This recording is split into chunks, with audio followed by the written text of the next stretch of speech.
Turning to the SNP front bench, Mr Deputy Speaker, and here a familiar tale of woe, failing to stick up for Scotland, failing to point out all of the benefits for trade for Scotland. He said that he's been against every single UK trade deal, and that, of course, is correct, Mr Deputy Speaker. But what he failed to mention, he's also been against every single EU trade deal that's ever been negotiated. And he wishes to rejoin the EU and be subject to those very trade deals that he spent years campaigning against. He was against the Canada deal, the South Africa deal, the Japan deal, the Singapore deal, the Korea deal as well. He failed to mention the particular benefits to Scotland. He was wrong when he said the increase of GDP is $2 billion overall. No, it is $2 billion per annum. And then he went down an extraordinary road of talking about eggs, Mr Deputy Speaker.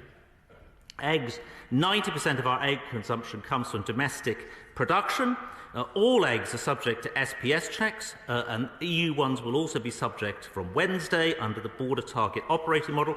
We haven't imported, Mr Deputy Speaker, no eggs at all from CPTPP countries since 2015. He mentioned, I think, eggs from Mexico.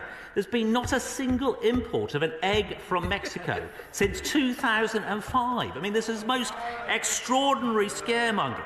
And the TAC, the Trade and Agriculture Commission, said we found it was unlikely that eggs from CPTPP parties would be imported into the UK. So he is sacrificing the interests of selling Scotch whisky and other high-quality Scottish produce by starting scare stories about the importation of eggs which aren't coming to this country. He mentioned workers' rights. I've already said there's a comprehensive Labour chapter as well.